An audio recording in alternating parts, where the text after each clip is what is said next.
The argument started like so many others had, small, seemingly insignificant, yet loaded with the weight of months, maybe even years, of unresolved tension.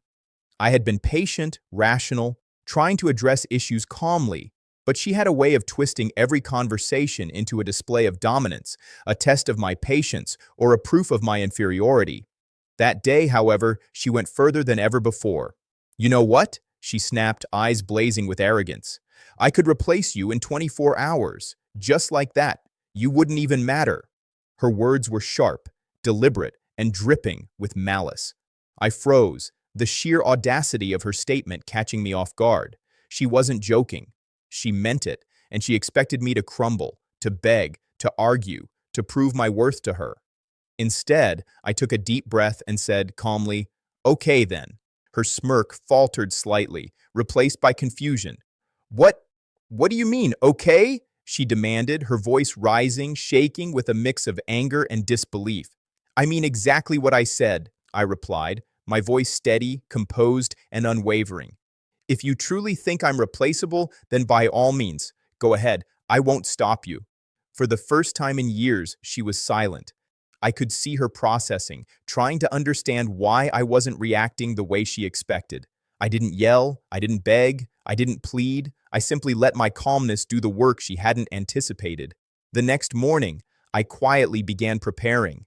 I didn't need to rush, to act impulsively. This was about precision. If she truly wanted to replace me, I would allow her actions to speak for themselves, and I would ensure that the consequences were irreversible. I began by separating my life emotionally and practically.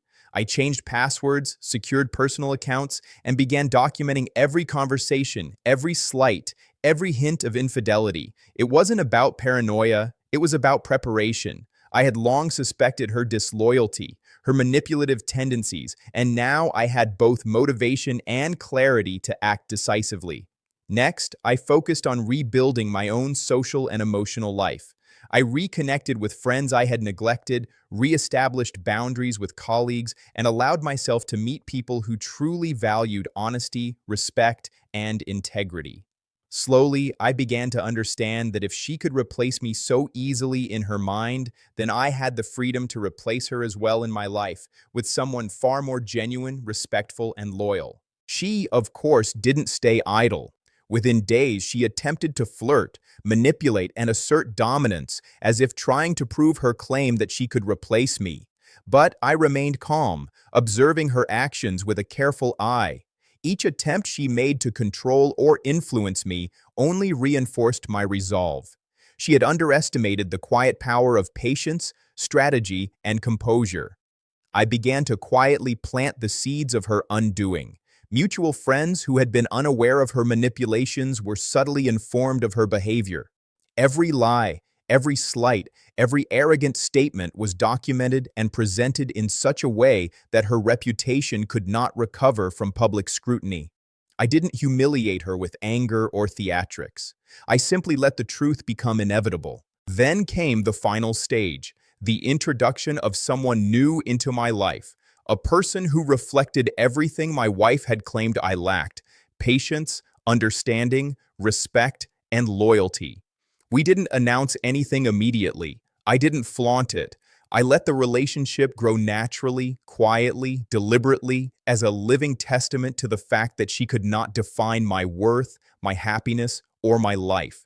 When she finally realized that I was moving on, that the life she had assumed she could control was no longer hers to manipulate, panic set in.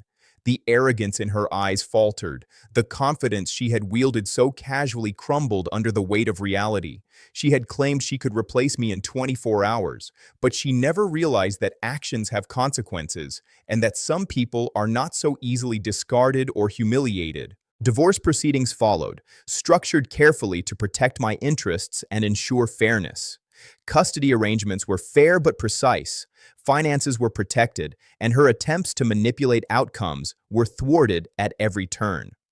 By the time the legal process was complete, she understood fully that her arrogance had led to her downfall. Months later, I reflected on the entire ordeal. Her claim that she could replace me had been the trigger, the spark that ignited a series of deliberate, calculated moves. In the end, revenge wasn't about cruelty or humiliation. It was about reclaiming control, dignity, and life itself. I didn't need to yell or confront her in public. I allowed my calm strategy to speak louder than her arrogance ever could.